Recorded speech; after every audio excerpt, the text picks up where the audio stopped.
Om Bara Brahmaya Vidmahe Shiva Tattvaya Nimahi Tano Mohan Prashodaya. Om Bara Brahmaya Vidmahe Shiva Tattvaya Nimahi Tano Mohan Prashodaya. Om Bara Brahmaya Vidmahe Shiva Tattvaya Dhimahi Tano Mohan Prashodaya. Om Gam Ganeshaya Nama. Om Trayambagam Yajamahe Sugandhin Pushtivardhanam Urvadukamivar Vandana Mritya Moksha Mamrita. Om Trayambagam Yajamahe Sugandhin Pushtivardhanam Urvadukamivar Vandana Mrityo Moksha Mamrita. Om Trayambagam Yajamahe Sugandhin Pushtivardhanam Urvadukamivar Vandana Mrityo Moksha Mamrita. Om Hagrim Bagla Mukhi Hum Fat Swaha. Om Hagrim Bagla Mukhi Hum Fat Swaha. Om Hagrim Bagla Mukhi Hum Fat Swaha. Om Shri Gurudeva Datta. Om Shri Gurudeva Datta. Om Shri Gurudeva Datta. Om Namah Shivaya. Om Namah Shivaya. Om Namah Shivaya. Om Bara Brahmane Namah. Om Bara Brahmane Namah. Om Bara Brahmane Namah. Om Bara Brahmaya Vidmahe Shiva Tattvaya Dhimahi Tano Mohan Prashodaya.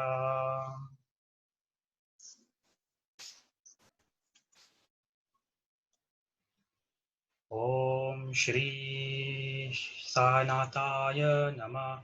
Om Shri Sanataya Nama. Om Shri Sanataya Nama. Jai Mohanji. Namaste to all.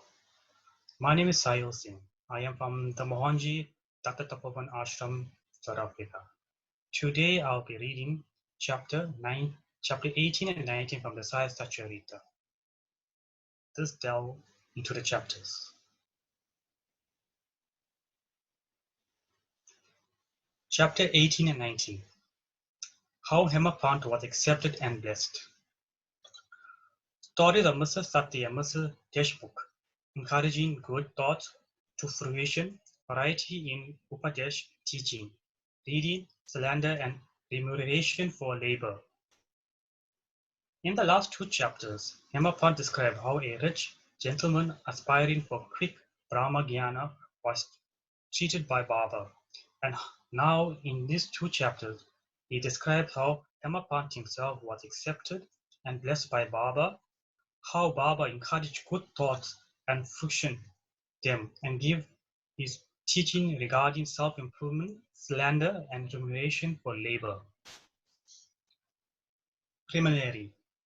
It is a well-known fact that the Satguru looks first to the qualification of his disciple and then gives them suitable instructions without unsettling their mind in the least and leads them on towards the goal of self-realization.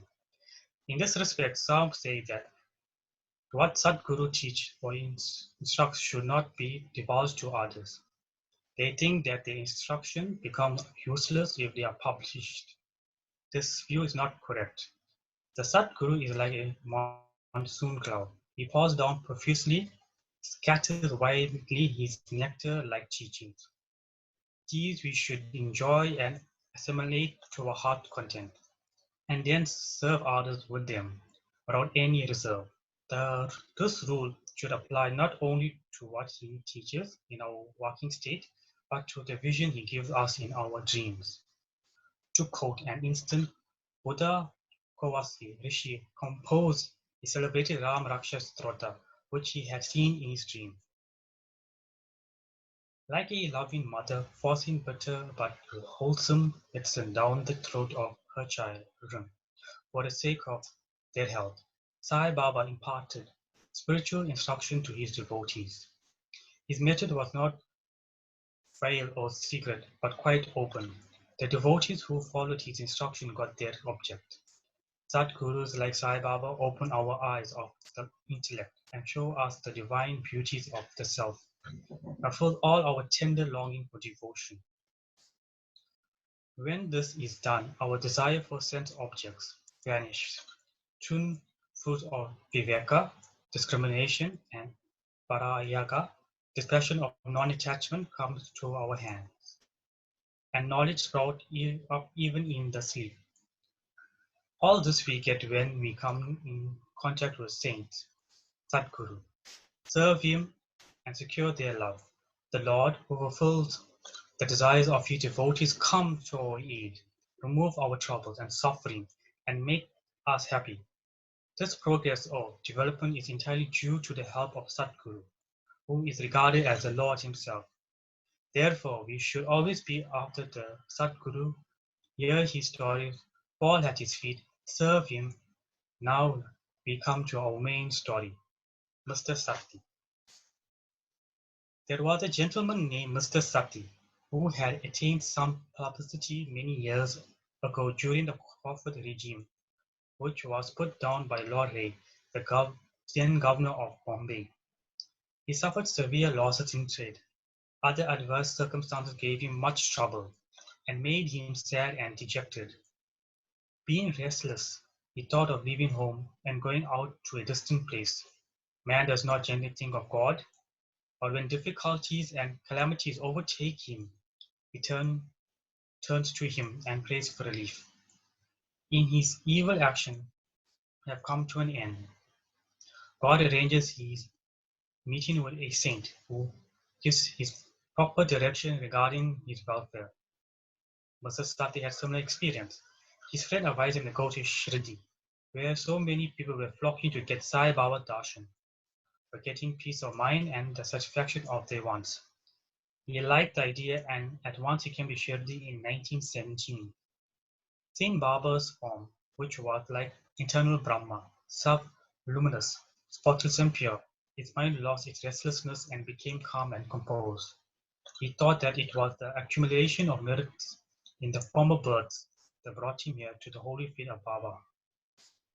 He was a man of strong will.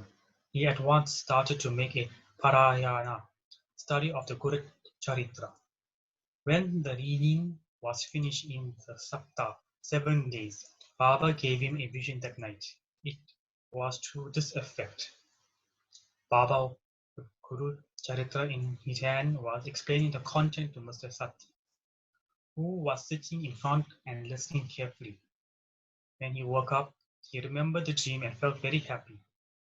He thought that it was extremely kind of Baba, who awakened souls like his that are snoring in ignorance and make them taste the nectar of the Guru Charitra. Next day, he informed Kakeshevip Dixi of the vision and requested him to consult Sai Baba regarding its meaning or significance. Whether one saptah of weeks reading was sufficient or whether he should begin again. Kakeshevip Dixi went and got a suitable opportunity and asked Baba, "Oh God, what did you suggest to Mr. Sati by his vision? Whether he should stop or continue the saptah? He is a simple devotee. His desire should be fulfilled and the vision explained to him, and he should be blessed." Then the Baba replied, "You should make one more saptah of the book. If the work be studied carefully, the devotee will become pure and will be benefited. The Lord will be pleased, and will rescue him from the bondage of mundane existence." At this time, Hemapant was present there. He was championing Baba's legs. When he heard Baba's word, he thought in his mind as follows: "What? Must the Sati read for a week only and got reward, and I am reading it for 40 years with no result? His 7 day stay here becomes fruitful, while my 7 years stay, 1910 to 1917, goes for nothing. Like a chatta bird, I am ever waiting for the merciful cloud Baba to pour his nectar on me, and bless me with his instruction. No sooner did the thought cross his mind, Baba knew it then and there. It was the experience of Bhaktis that Baba read and understood all their thoughts, and that he suppressed the evil thoughts and encouraged the good ones. Reading Hemapant's mind, Baba at once asked him to get up, go to Shama's, and get from him 15 rupees at Dakshina, sit and chit-chat with him for a while, and then return. Mercy dawned in Baba's mind, and so he issued this order. And who could disobey Baba's order? Hemapant immediately left the masjid and came to Sharma's house. He had just had a bath and was wearing his dhota. He came out and asked Hemapant, "How is it that you are here now? It seems that you have come from the masjid. Why do you look restless and dejected? Why are you alone? Please sit and rest, while I shall just do my worship and return. In the meanwhile, you please take some pan veda, leaves and butternut. Let us then have a pleasant chat." After saying this, he went inside and Hemapant sat alone in the front veranda. He saw in the window a well-known Marathi book named Nat Bhagwat. This is a commentary by the Saint Ekanath on the 11th Tikhanha chapter of the bigger Sanskrit work, the Bhagwat. At the suggestion or recommendation of Sai Baba, Masters Baba Sahib George and Kaka Sahib Dixie read daily in Shirdi Bhagavad Gita with its Marathi commentary and named Bhavata Deepaka or Ganeshwari, a dialogue between Krishna and his friend devotee Arjuna, and not Bhagwat, a dialogue between Krishna and his servant devotee Uddhava, and also Eknath, other big work, Bhavata Ramaya. When devotees came to Baba and asked him certain questions, he sometimes answered them in part and asked them to go and listen to the reading of the above-mentioned works, which are the main treatises of Bhagavad Dharma. When the devotees went and listened, they got full and satisfactory replies to their questions. Hemapant also used read daily some portion of the book Nat Bhagwat. That day he did not complete the daily portion of the reading, but had left it unfinished in order to accompany certain devotees who were going to the masjid. When he took up the book from Sharma's window and casually opened it, he found to his surprise that the unfinished portion turned up. He thought that Baba sent him very kindly to Sharma's house for enabling him to complete the daily reading. So he went to the unfinished portion and completed it. As soon as this was over, Sharma, after doing his worship, came out and the following conversation took place between them. Hemapant, I have come with a message from Baba. He has asked me to return with 15 rupees as dakshina from you, also to sit with you for a while and have a pleasant chit-chat, and then return to a masjid with you. Sharma, with surprise, I have no money to give. Take my 15 namaskars bow in lieu of the rupees as dakshina to Baba. Hemapant, all right. Your namaskars are accepted. Now let us have some chit-chat. Tell me some stories and leelas of Babas, which will destroy our sins. Sharma, then sit here for a while. Wonderful is the sport leela of this god Baba. You know it already. I am a village rustic. While you are an enlightened citizen, you have seen some more leelas since you coming here. How should I describe them before you? Well, take these leaves, butternut and chunam, and eat the pan vida while I go in, dress myself and come out.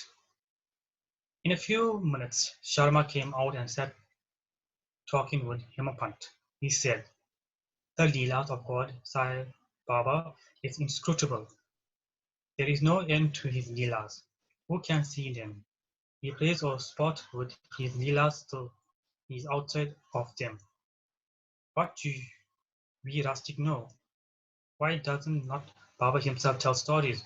Why does he send learned men like you to fools like me? His ways are inconceivable. I can only say that they are not human. With this preface, Sharma added, I now remember a story which I shall relate to you. I know it personally. As a devotee is resolute and determined, so is Baba's immediate response. Sometimes Baba puts the devotee to a severe test and then gives them upadesh, instructions. As soon as Hemapant heard the word upadesh, a flash of lightning crossed through his mind. He at once remembered the story of Mr. Sati, Charitra, reading and thought that Baba might have sent him to Sharma in order to give peace to his restless mind. However, he curbed his feeling and began to listen to Sharma's story. They all showered how kind and affectionate Baba was to his devotees. Hemapant began to feel a sort of joy while hearing them. Then Sharma began to tell the following story. Mrs. Radhaba Dakshmo. There was an old lady by the name of Radhaba. She was the mother of Kashaba Dashmukh. Hearing Baba's fame, she came to Shirdi with the people of Sanganamna. She took Baba darshan and was much satisfied. She loved Baba intimately and resolved in her mind that she should accept Baba as her guru and that take some upadesh from him. She knew nothing else. She determined to fast herself unto death, so long as Baba did not accept her and give her any upadesh or mantras. She stayed in her lodging and left off taking any food or water for 3 days. I was frightened by this ordeal of this old woman and interceded with Baba on her behalf. I said, Deva, what is this you have started? You have dragged so many persons here. You know that the old lady, she is very obstinate and depends on you entirely. She has resolved to fast unto death. If you do not accept an instructor, if anything worse happens, people will blame you and say that Baba did not instruct her and consequently she meets her death. So take some mercy on her. Bless her instructor. On seeing her determination, Baba sent for her. Change the turn of her mind by addressing her as follows. Oh mother, why are you subjecting yourself to unnecessary torture and hastening your death? You are really my mother and I am your child. Take pity on me and hear me through. I tell you my own story, which is, if you listen carefully, will do you good. I had a guru. He was a great saint and the most merciful. I served him long, very long. Still he would not blow any mantras into my ears. I had keen desire never to leave him but to stay with him and serve him, and at all costs receive some instruction from him. But he had his own ways. He first got my head shaved and asked me for 2 pice and dakshina, as dakshina. I gave him some at once. If you say that as my guru was perfect, why should he ask for money and how should he be called desireless? I replied plainly that he never cared for coins. What had he to do with them? His 2 pice were firm faith and patient of perseverance. I gave him these 2 pice for things to him and he was pleased. I resorted to my guru for 12 years. He brought me up. There was no dearth of food and clothing. He was full of love, nay, he was love incarnate. How can I describe him? He loved me most. There is a guru like him. When I looked at him, he seemed as if he was in deep meditation, and then we both were filled with bliss. Night and day I gazed at him with no thought of hunger and thirst. Without him I felt restless. I had no other object to meditate, nor any other thing than my guru to attain. He was my sole refuge. My mind was always fixed on him. This is one piece dakshina. So beauty, patience or perseverance is the other price. I waited patiently and very long on my guru and served him. The Shubir was will ferry you across the sea of mundane existence. So here is the manliness in man. Remove all sins and affliction, get rid of all calamities in various ways, and cast aside all fears, and ultimately gives you success. So here is the mind of virtues, consort of good thoughts.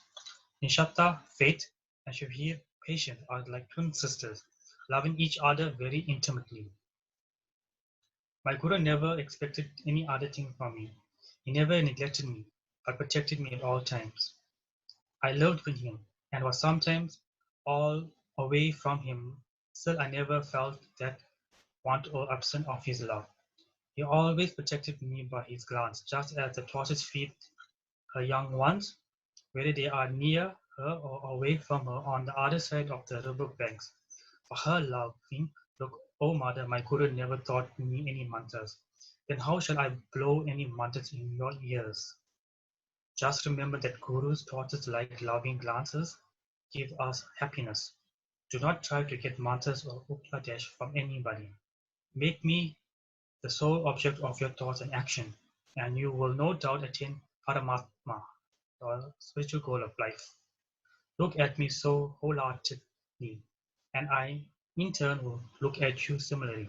Sitting in this masjid, I speak truth, nothing but truth.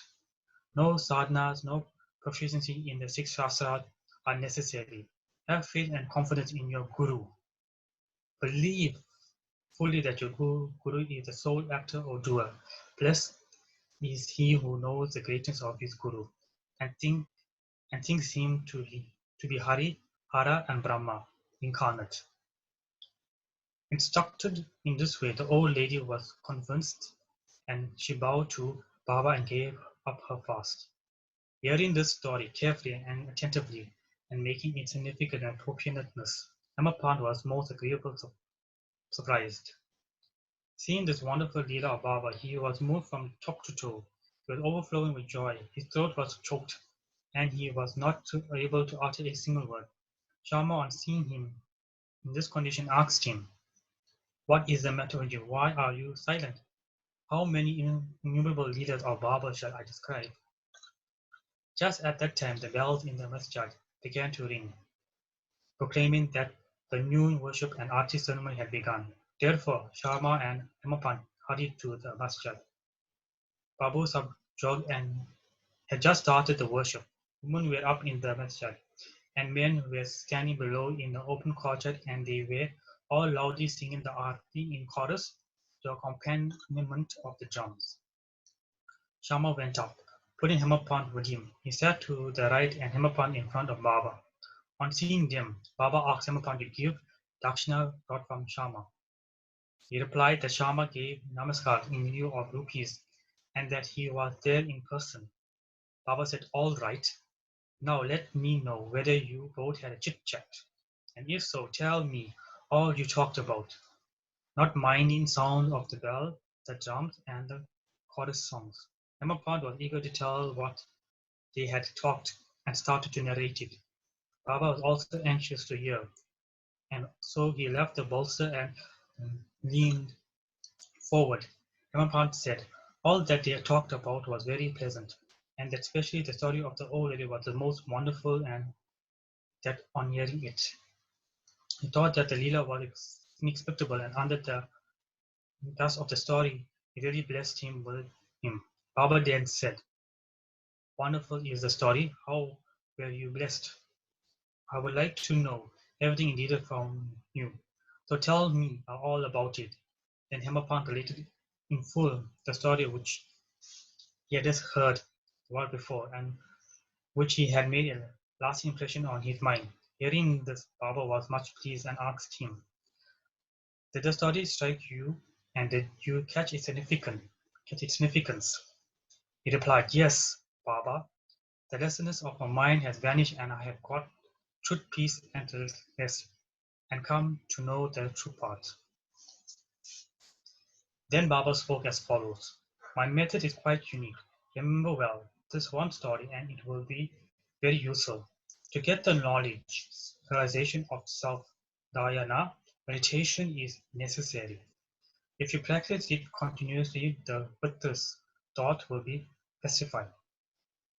Being quite desirous, you should meditate on the Lord, who is all the creatures, and when the mind is concentrated, the goal will be achieved.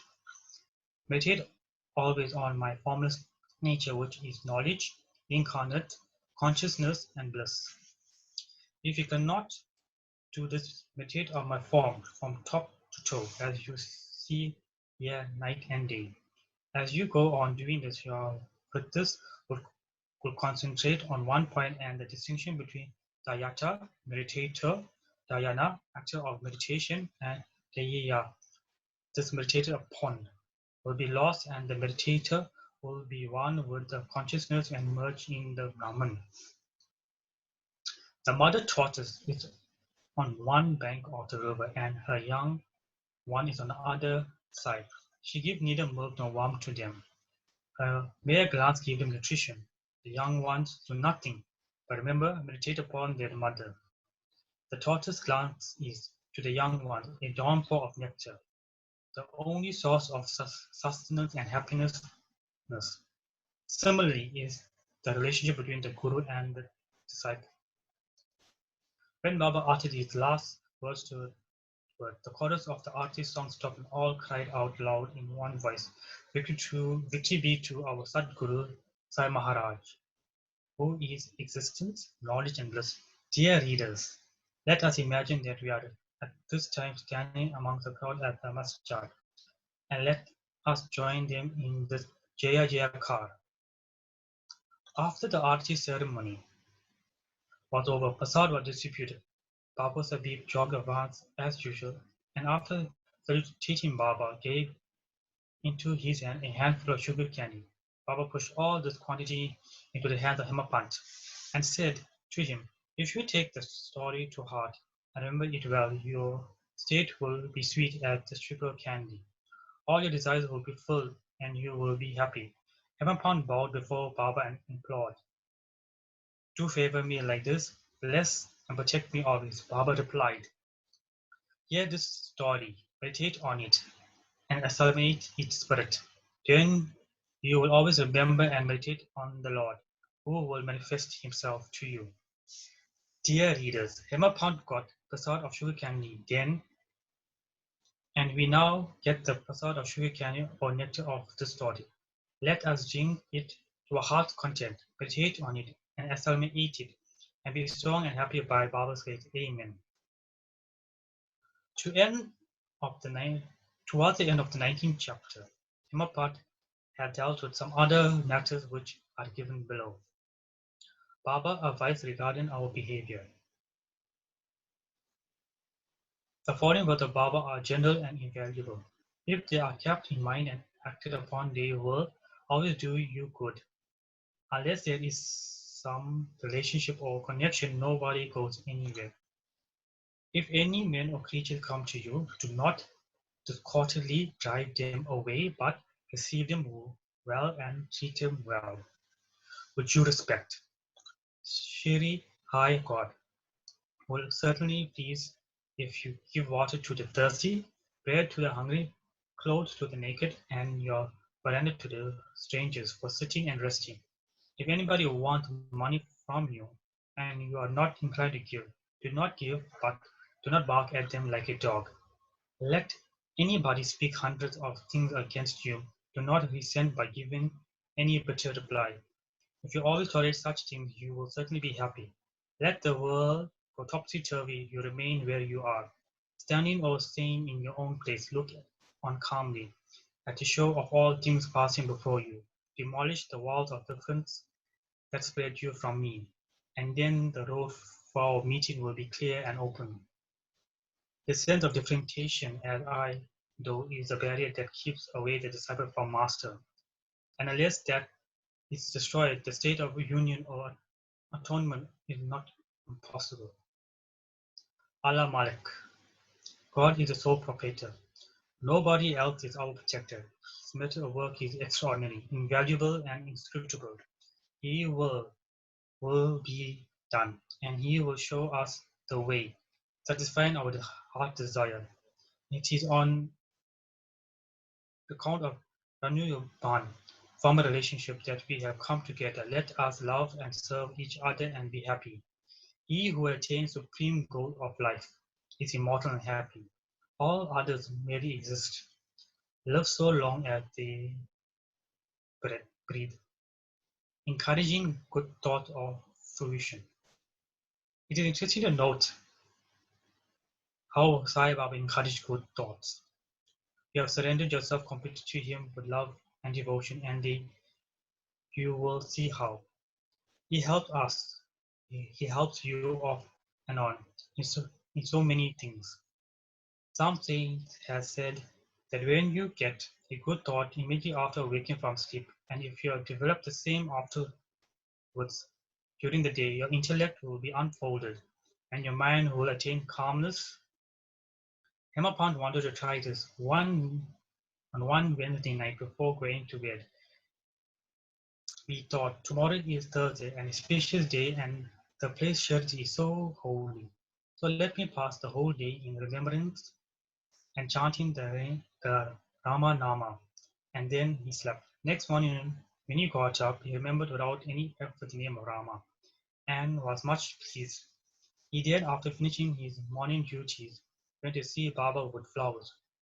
When he left Dixiwada and was just passing Bhutiwada, he heard a beautiful song that was being sung nicely by one Aruga Badka in the masjid before Baba. The song was Guru Kapanya Payo Meri Bai by Eknath, in which he said that he got Kunram in the form of Guru's grace, and which opened his vision and made him see Ram in and out in sleep, dream and walking state and everywhere. There were so many songs, and why was this song particularly chosen by the Araka Padka, a devotee of Baba? In this, not a curious coincidence arranged by Baba to feed the determination of Hemapant to sing unceasingly Ram Nam during the day, all saints agree on and lay stress upon the efficacy of uttering Rama, God's name, in fulfilling the ambitions of the Bhaktas and in protecting and saving them from all calamities. Variety in Upadesh, slanderers condemned. Sai Baba required no special place nor any special time for giving instruction. When any occasion demanded, he gave them freely. Once it so happened that a Bhakta of Baba's revealed another behind his back before other people. On leaving aside merit, he dwelled on the faults of his brother and spoke so sarcastically that the hearers were disgusted. Generally, we see that people have a tendency to scandalize others unnecessarily and thus bring on hatred and ill will. Saints see scandal in another light. They say that there are various ways of cleansing or removing dirt by means of earth, water, and soap. But a scandalmonger has got a way of his own. He removes the dirt fault of others by his tongue, so in a way of obliges the person whom he reveals, and for this he is to be thanked. Sai Baba had his own method of correcting the scandalmonger. He knew by this omni signs what the slanderer had done, and when he met him at noon near Linda, Baba pointed out to him a pig that was eating filth near the fence, and said to him, "Behold, how would what relish is it growing dung? Your conduct is similar. You go on revealing your own patent to your heart content. After performing many deeds of merit, you are born a man. And if you act like this, will Shirdi help you in any way? Needless to say that the Bhakta took this lesson to heart and went away. In this way, Baba went on giving instruction whenever necessary. If these are born in our mind and acted upon, the spiritual goal realization is not far off. There is a proverb which says, "If there be Mahari, Lord, he will feed me on my cot." The proverb is only true in respect of food and clothing. But if anyone trusting in this sits quiet and does nothing in spiritual matters, he will be ruined. One has to exert himself to the uttermost for attaining self-realization. The more he endeavors, the better for him. Baba said that he was omnipresent, occupying land, air, country, world, light, and heaven, and that he was not limited to remove the misunderstanding of those who thought that Baba was only his body. 3 cubes and a half in length.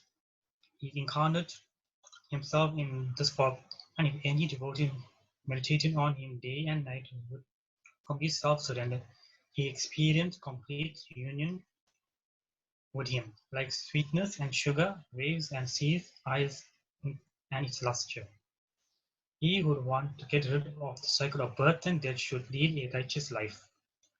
With his mind calm and composed, he should always engage himself in good action, to do his duties and surrender himself, heart and soul, to him. He need not to then be afraid of anything. He who trusts him entirely, heart, and expound his leelas, do not think of anything else.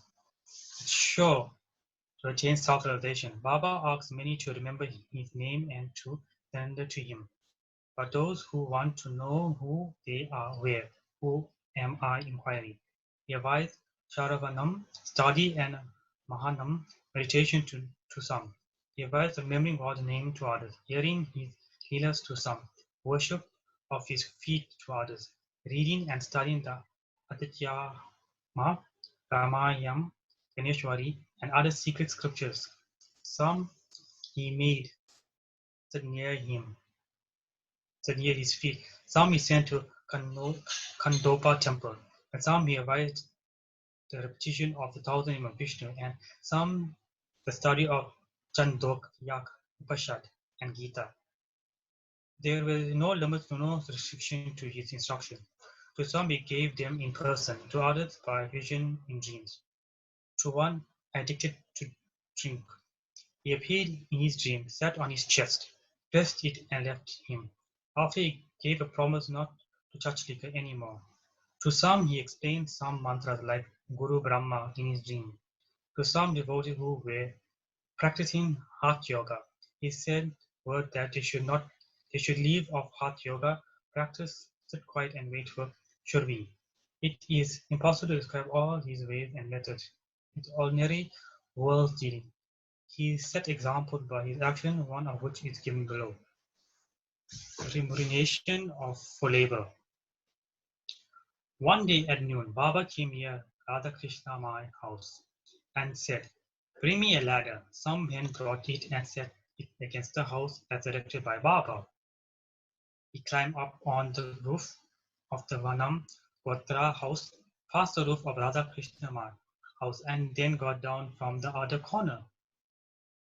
What object Baba had, none could know. Radha Krishna Mai was at that time shivering with malaria. It may be to drive off the fever that he may have gone there. Immediately after getting down, Baba paid rupees 2 to the person who brought the ladder. Somebody asked Baba why he paid so much for this.